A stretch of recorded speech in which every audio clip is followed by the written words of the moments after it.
Hi everyone, कैसे हो आप सभी लोग। आई होप आप लोग अच्छे होंगे। मैं हूं राहुल जेसवाल एंड स्वागत करता हूं आप सभी का एक बार फिर हमारे यूट्यूब चैनल JR ट्यूटोरियल्स में।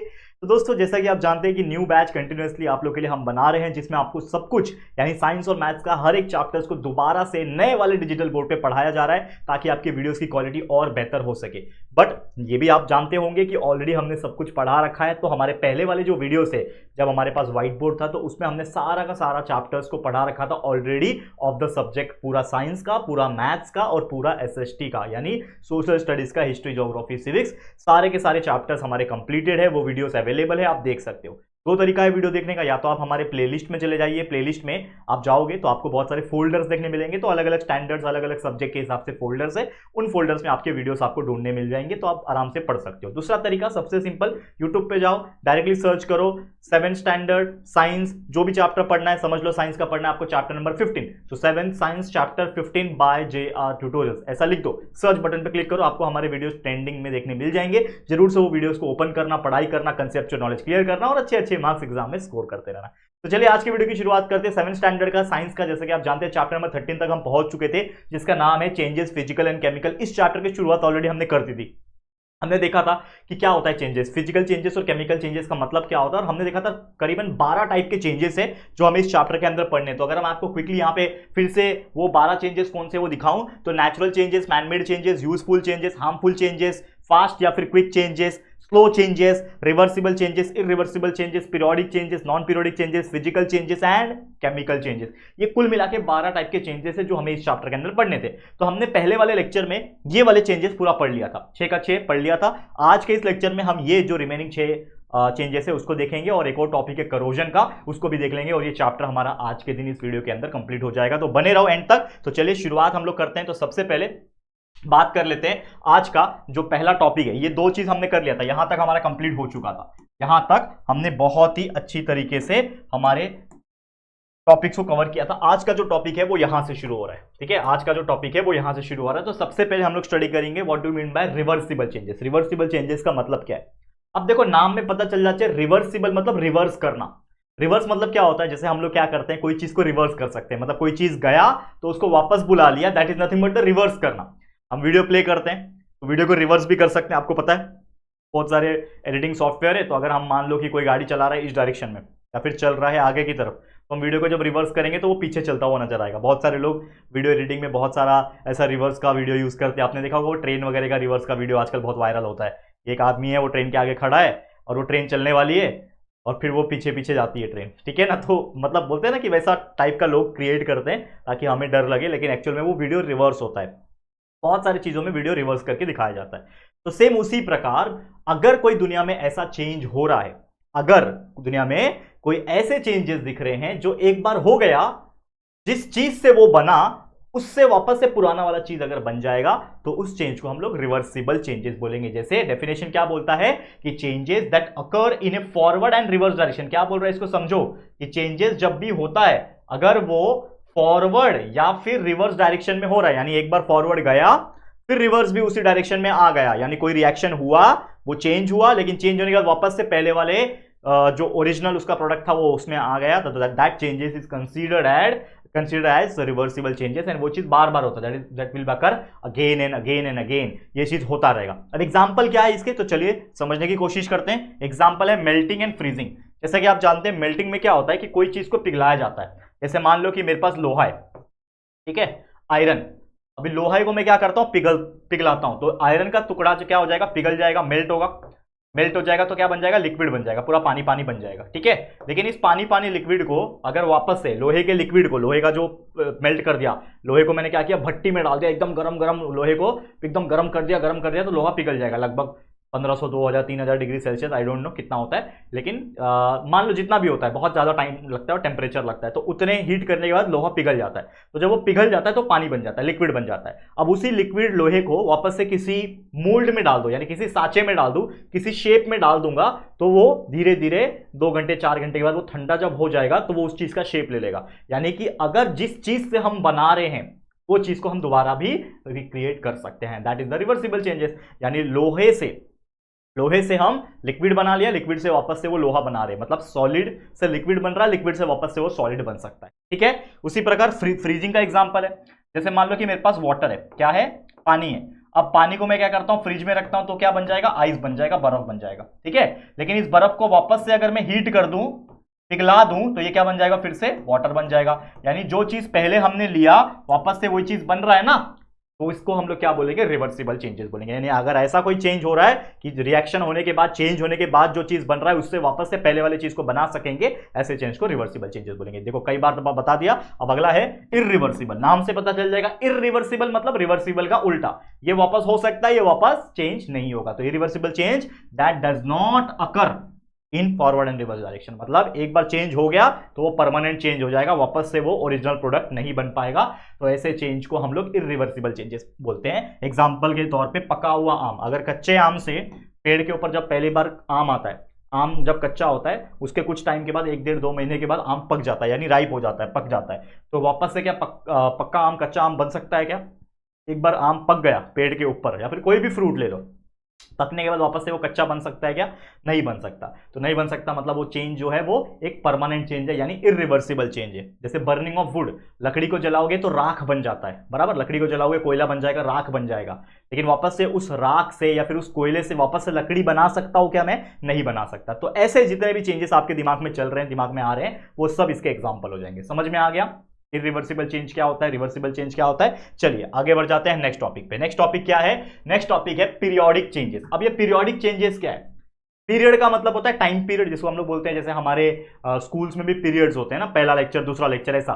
तो पीरियड का मतलब होता है एक टाइम, एक पर्टिकुलर टाइम। तो पीरियड का मतलब ये होता है अगर एक ऐसा चेंज है that occurs again and again, यानी कोई ऐसा चेंज हो रहा है जो बार बार हो रहा है और वो हो रहा है after a definite interval of time. यानी कि आधे घंटे के बाद ये हुआ, फिर आधे घंटे के बाद वही हुआ, फिर आधे घंटे के बाद वही हुआ, 1 सेकंड के बाद वही हुआ, फिर 1 सेकंड के बाद वही हुआ, फिर 1 सेकंड के बाद, तो बार बार कंटिन्यूअसली उतने ही टाइम पीरियड में उतना ही सेम चेंजेस अगर बार बार हो रहा है, तो ऐसे टाइप के चेंजेस को हम लोग क्या बोलते हैं? Periodic changes. इसका सबसे बेस्ट एग्जांपल होता है हमारी घड़ी।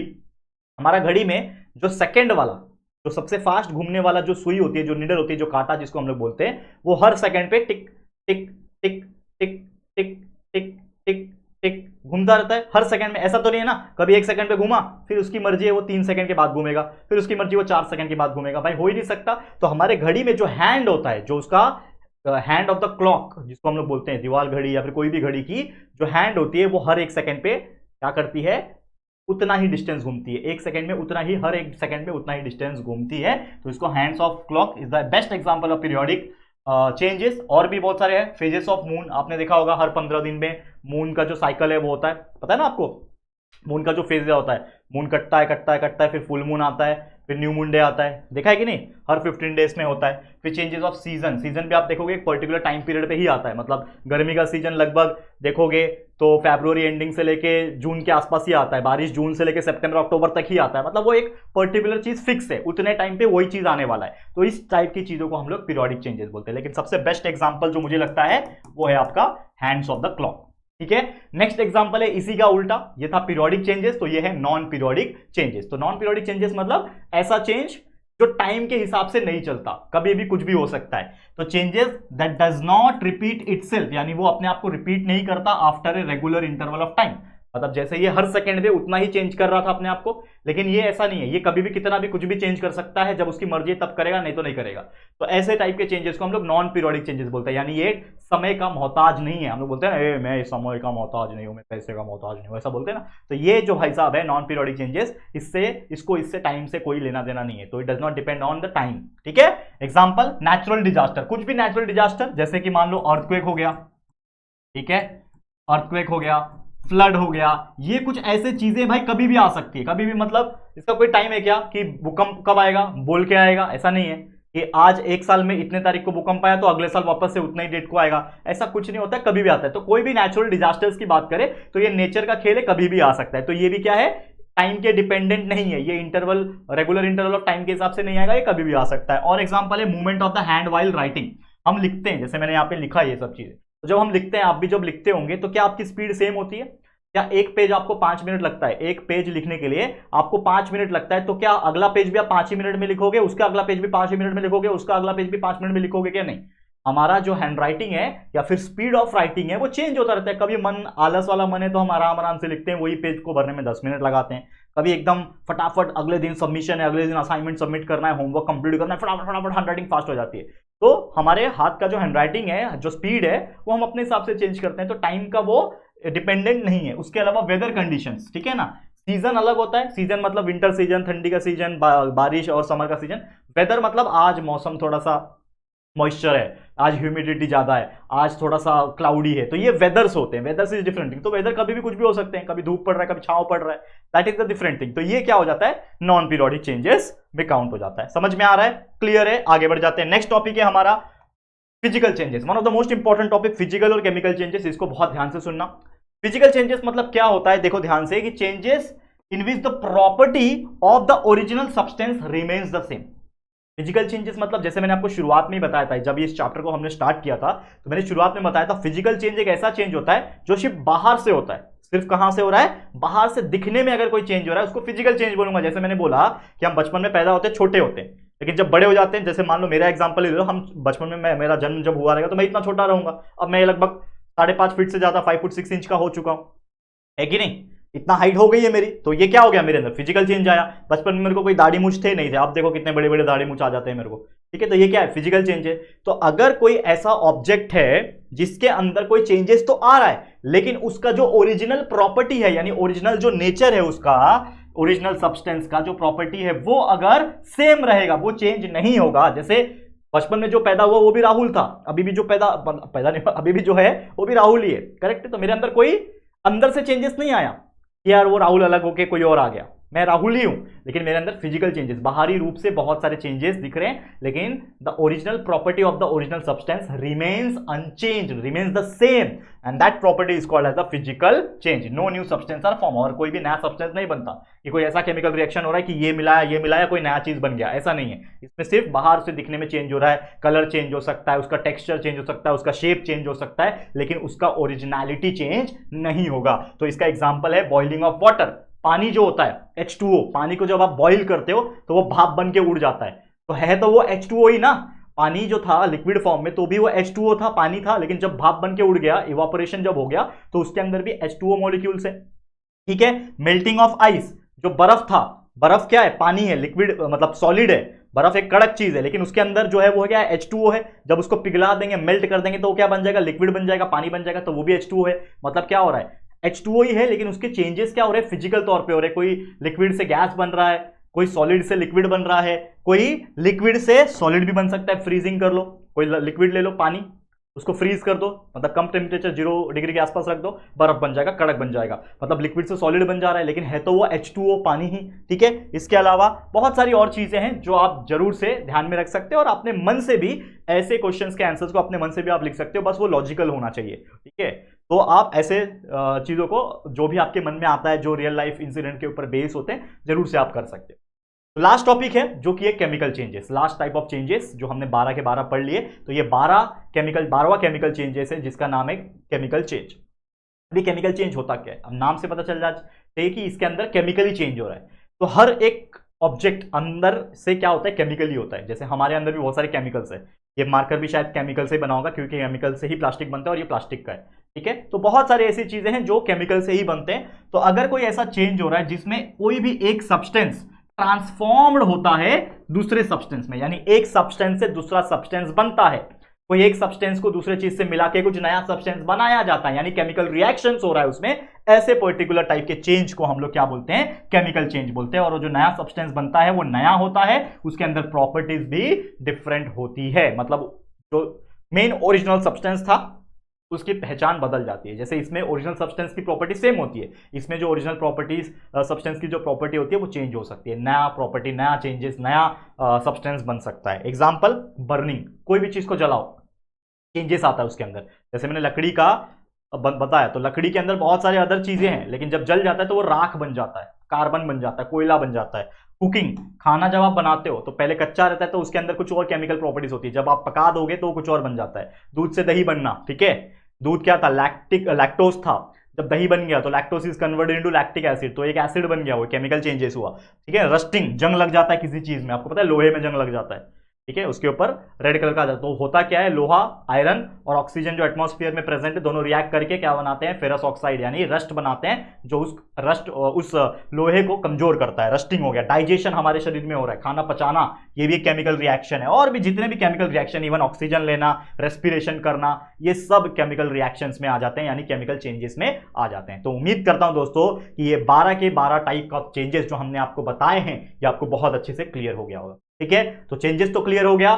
चलते हैं एक आखिरी टॉपिक इस चैप्टर का, जो कि है करोजन, उसको भी पढ़ते हैं और ये चैप्टर और ये लेक्चर हमारा कंप्लीट हो जाएगा। तो last topic of this chapter, जिसका नाम है करोजन। अब करोजन का मतलब क्या होता है, पहले इसको बहुत अच्छे से समझ के लो। तो करोजन मतलब क्या होता है कि कोई भी दुनिया में मेटल है, उसके ऊपर कुछ चेंजेस होता है, क्योंकि जो आसपास कोई भी गैस प्रेजेंट है, आसपास कोई भी और चीज प्रेजेंट है, वो उसके साथ रिएक्ट करता है और उसके ऊपर नुकसान पहुंचाता है। तो क्या चीजें होती है, तो जनरल तौर पे अगर बात किया जाए, तो जैसे कि आयरन की जब हमने बात की थी, तो जब भी आयरन जो होता है ना, कोई भी आयरन का आर्टिकल है, जब उसके ऊपर रस्ट लगता है, तो एक रेडिश ब्राउन कलर का एक लेयर उसके ऊपर आ जाता है। आपने शायद देखा भी होगा, आपके घर में कोई लोहे का कोई भी बर्तन है, या फिर लोहे का कोई भी ग्रिल होता है, खासकर जो हमारी खिड़कियों के बाहर ग्रिल लगा होता है, तो आपने देखा होगा कि बारिश के टाइम पे बारिश गिरता है, बारिश का पानी गिरता है, उसमें भी ऑक्सीजन होता है, H2O, मतलब ऑक्सीजन है उसमें अंदर, हवा के अंदर है, एयर के अंदर भी ऑक्सीजन है। तो बार बार जब लोहे के कांटेक्ट में आता है, तो वो ऑक्सीजन और आयरन दोनों रिएक्ट करके क्या बनाते हैं, फेरस ऑक्साइड बनाते हैं, जो कि होता है रस्ट।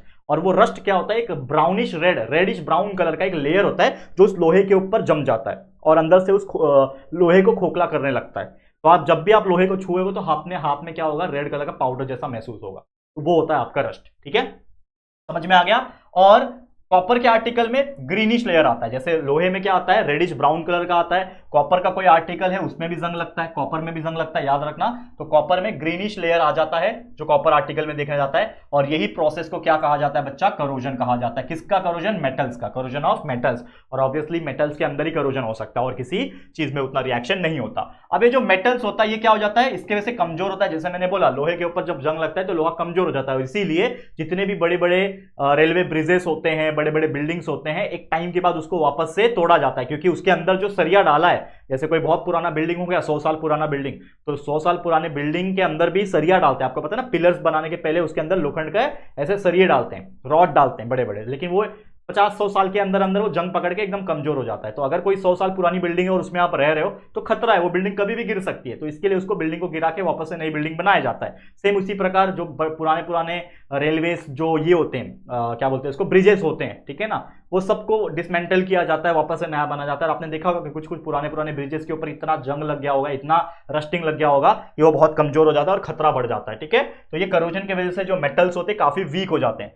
और ये जो करोजन होता है यूजुअली किससे होता है, जैसे मैंने बताया, ऑक्सीजन से होता है। इसके अलावा मॉइस्चर से होता है, क्योंकि मॉइस्चर जो है, नमी, उसके अंदर भी ऑक्सीजन प्रेजेंट है। And vapours of chemical in the air, और भी जो केमिकल्स होते हैं उसके जो वेपर्स होते हैं एयर में, उसमें उसके वजह से होता है। अब यूजुअल तौर पे जो आयरन आर्टिकल्स होता है, उसको मुझे अगर जंग लगने से बचाना है, तो सबसे बेस्ट तरीका होता है कि आप कोई भी लोहे के ऊपर पेंट मार के रखो। इसीलिए जितने भी लोहे की चीजें आप देखोगे, सबके ऊपर पेंट मारा जाता है। ग्रिल जो होता है हमारे खिड़की के बाहर, उस पर भी ब्लैक कलर का पेंट मारा जाता है, ताकि ऑक्सीजन, बारिश का पानी उसके ऊपर ना लगे, ना चिपके, ताकि जंग लगने के चांसेस कम हो जाए। कोई भी चीज के ऊपर पेंट जरूर मारा जाता है, लेकिन ये पेंट एक टेम्पररी चीज है। बहुत सारे केसेस में ऐसा भी किया जाता है कि जो आयरन के जो भी आर्टिकल्स होते हैं, उसके ऊपर एक thin coat of zinc, zinc करके एक मेटल होता है, आपको पता होगा, तो जिंक का एक लेयर, एक कोटिंग, जिंक का जो पिघला के उसके ऊपर एक कोटिंग मारा जाता है लोहे के ऊपर, ताकि ऑक्सीजन, जिंक, मतलब जब मेटल के पास आएगा तो उसके ऊपर कोटिंग किसका है, जिंक का है। तो जिंक से ऑक्सीजन कोई भी रिएक्ट नहीं कर पाएगा, तो लेना देना नहीं है। तो मेटल अंदर जो है, यानी जो लोहा अंदर प्रेजेंट है, वो सेफ रहता है ज्यादा लंबे समय तक। तो इस प्रकार से करोजन को प्रिवेंट किया जा सकता है। और इस प्रोसेस को, कि अगर लोहे के ऊपर जिंक का कोटिंग किया जाए, उस प्रोसेस को कहा जाता है गैल्वेनाइजेशन। याद रखना, बहुत इंपॉर्टेंट चीज है। क्या कहा जाता है, गैल्वेनाइजेशन, या फिर गैल्वेनाइजिंग भी कहा जाता है। बहुत सारे जो लोहे की फैक्ट्रीज होती है, आयरन इंडस्ट्रीज जो होती है, स्टील इंडस्ट्रीज जो होती है, उसमें गैल्वेनाइजिंग प्रोसेस होता है। इसके अलावा कॉपर और ब्रास के अगर कोई आर्टिकल से, कोई भी ऑब्जेक्ट है जो कॉपर से बना है, ब्रास से बना हुआ है, इसमें भी जंग लगता है, तो इसको प्रोटेक्ट करने के लिए टिन नाम का एक मेटल है, उसके ऊपर उसका कोटिंग किया जाता है। ठीक है, टिन का एक टिन नाम का एक एलिमेंट है, उससे कोट किया जाता है, और उस प्रोसेस को कहा जाता है टिनिंग। क्या कहा जाता है, टिनिंग, याद रखना। ठीक है, तो दैट्स इट। इसी के साथ ये पूरा का पूरा हमारा एंटायर चैप्टर जो है जिसका नाम है चेंजेस फिजिकल एंड केमिकल, ये होता है टोटली 100% कंप्लीट। ठीक है दोस्तों, क्लियर है?